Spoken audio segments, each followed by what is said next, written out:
He had only planned to spend a quiet Saturday morning browsing through dusty books, old tools, and forgotten treasures at the local flea market. The Redwood Country Flea Market in Wallingford, Connecticut, had always been a calm, unassuming place. Rows of tables, casual chatter, and the occasional haggler's laughter. But that morning, the air shifted. Something at one of the vendors' tables made him stop cold. What he saw didn't just surprise him, it sickened him. Moments later, his hands were trembling as he dialed the police. To any passerby, it might have looked like just another table of historical artifacts, helmets, flags, and vintage photographs. But to him, it wasn't just history. It was trauma, pain, and memory, carved into every object, because that table wasn't filled with harmless antiques. It displayed swastikas, Hitler portraits, and relics from the Confederacy, symbols that had once justified death, oppression, and unimaginable cruelty. And for this man, a Jewish man whose own grandmother bore the tattooed numbers of a Nazi concentration camp, the display was more than offensive. It was personal. "I was shaking and almost vomiting," he later confessed to the press. "I had to run. My grandmother had numbers." The stall sat openly among the others, its items casually spread out like trinkets, helmets emblazoned with the Nazi emblem, flags carrying the Confederate star.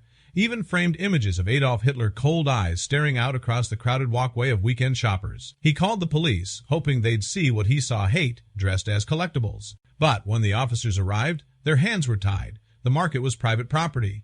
The items, disturbing as they were not illegal. No laws had been broken. As much as it rattled the conscience, it didn't cross the threshold of criminal activity. "There was a table set up with this material," said Police Chief William Wright in a statement.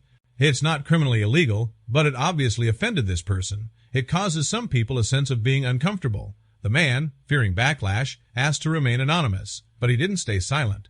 He reached out to the mayor's office, desperate for someone in authority to recognize the deeper harm. Mayor William Dickinson Jr. responded by asking the police chief to double-check the legality of the situation. But again, the answer was clear, disturbing or not. The sale of such items was protected under free speech and property rights. The owner of the flea market, Ken Dubar, downplayed the incident. He claimed the items were mostly collectibles, possibly even counterfeits, and not meant to offend. "There may be some of those items," he said, "but not as many as this person described." To him, it was a business, not a battleground. Yet to people like Joshua Sales of the Anti-Defamation League, this wasn't just business. "It's not the first time I've heard of this," he said. "Under the law, people have the right to sell these things, but it doesn't mean they should. It's not a crime, but I would call it hate." Sales made a distinction many fail to see. Authentic war memorabilia, collected for historical preservation or education, exists in a different context. But mass-produced replicas, cheaply made and brazenly displayed, are often used to glorify ideologies that still wound communities today. Jason Teal, president of the Meriden-Wallingford NAACP, had not previously received complaints about the market, but acknowledged the murkiness of the situation. "It's difficult," he said. "It's on private property, and it's considered free speech. This is where the heart of the conflict lies. Legally, it's protected. Morally, it's a minefield. For some, those items are history. For others, they're reminders that the past is never really gone." The man who discovered the stall didn't expect to start a public debate. He simply wanted to enjoy his weekend.